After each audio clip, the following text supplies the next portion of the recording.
motorsports.com machine.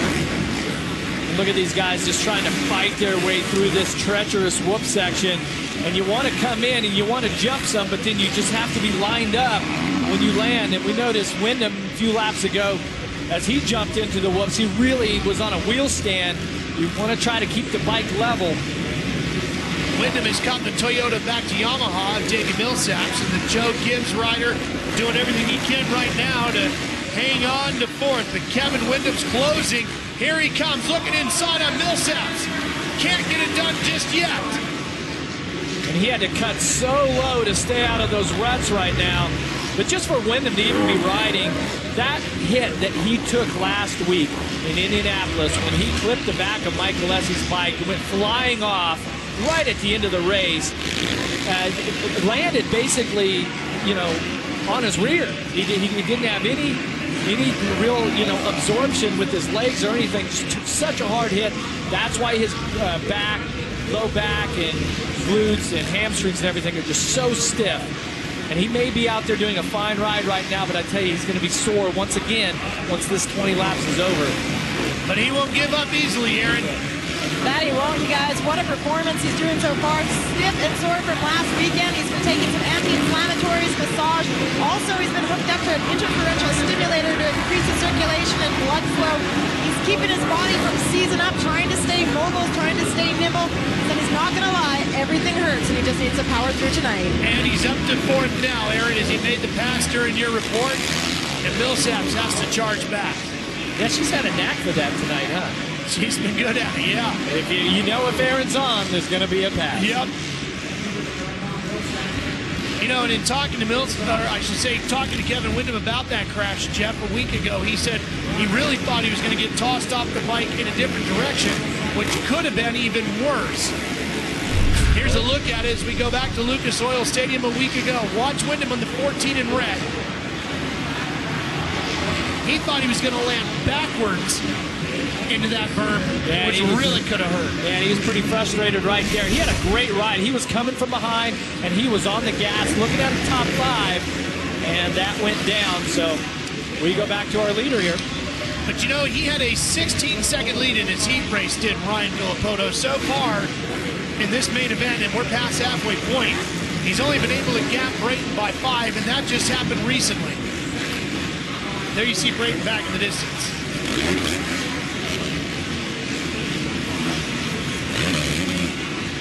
Obviously, the incredible season a year ago for Ryan Villopoto, winning literally everything there was to win in Supercross and motocross competition, Jeff, including the Monster Million. First time ever that was paid out. Yeah, that was. Did you see how much cash that was? And now here he is, heading towards his second Monster Energy AMA Supercross FIM World Championship title. And who knows what's in store for him the rest of 2012. When do we start talking about what could Ryan Villopoto do to the AMA and Supercross record books? Well, I think you can talk about that right now. I mean, Villopoto has 21 main event wins, 6 this season. He's 7th all time. Okay, so, and when, theoretically, his main championship contenders, or at least in the beginning of the championship, 4 of those riders went down. And fortunately for us fans, Brayton and Millsaps, Wyndham, these guys have stepped up. But these are the type of races that a rider like Villopoto needs to win. And these, as he makes his trek through his career, I feel that by the time he gets done, he's going to be inside of the top 5 all time. You never know if he's going to be able to pass up Reed, Stewart, Carmichael, and McGrath, who has the all-time win record at 72 main event wins. Yeah, he has the opportunity here to rack up some wins this season before the year is out. He doesn't want to leave them laying on the table. And a guy that he's going to be racing against next year is watching with Aaron. He's watching and observing, just fresh off your 4th win of the season, Justin, but what do you think of the race that's taking place right now? Man, what an awesome race. Villopoto made a great pass on Brayton, and Villopoto's so strong this year on the bike, and I just can't wait to get on a 450 and race with someone that caliber. I got to try it out a little outdoors, but Supercross is a different story, and to race with these guys would be awesome. I'm looking forward to it one day. Speaking of being in that caliber, do you think personally you have what it takes to go out and contend against those guys? Yeah, I think I can do it. I'm really doing good on 250. I ride a 450 really well, and I think I give them a run for their money. I try my best. He's on the sidelines watching, observing, soaking it all up, trying to take it all in. Hey, I love the confidence. I mean, I remember being on the line at one of the Supercross races in '92, and McGrath had won the main event, and he's like, hey, those Supercross guys on the line, they better look out because I'm coming. And we're like, yeah, right, there's a lot of competition here. His first year, he won, 8 or 10 main events. So it's that type of confidence. I don't look at his arrogance, the confidence. What it takes. Kevin Windham certainly has the confidence, and he just took third with a move on Weimer.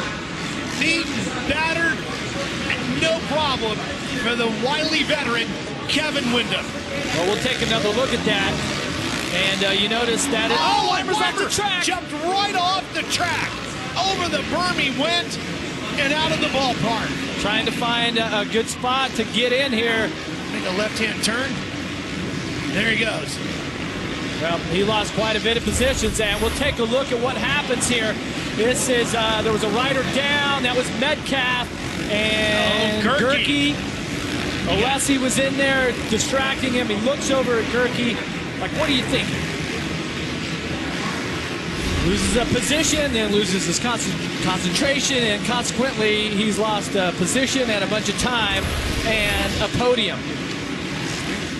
Here's where he goes off the track, right up and over the berm. And that can be really dangerous because as you try to turn back on, if you catch those cup blocks and they give away, nice piece of riding, even though it was a mistake, the fact that he kept it up. Because once you hit the concrete, it's like ice. I mean, Josh Grant here looking like he's about to go lap down to Wyndham. So Wyndham up to third, looking at a podium tonight, Jeff. He's been fast. In the first qualifying practice today, Wyndham was the fastest rider. He wasn't even sure if he was going to ride today.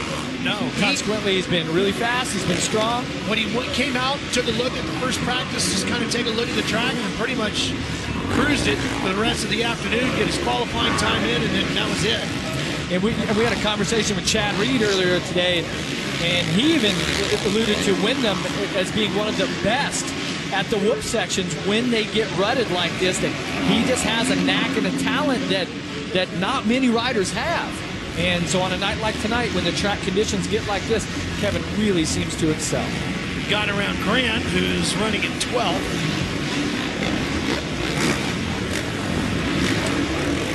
You know, and when we started tonight, brand new, the track design was a pretty easy track design. But what I kept saying is how the track conditions were going to be in the soil and what's gone on here, and that's what's made this track so difficult and made the best riders in the world make a tremendous amount of mistakes. Villapoto, even when he's had a bobble, has been able to manage it, keep it under control, stay on top of his Kawasaki, and keep marching forward. Well, you're looking at the best rider in the world, bar none. He is fit, he is strong. He has, in his career, he's been able to overcome injury and rebound and come back in ways that we didn't think would be possible, even going into his first Supercross title last year, 2011. He came into that season off of an injury, just wanted to kind of get back into the groove. He wins the opening round, goes on to win the title. Just an incredible run that he's on right now.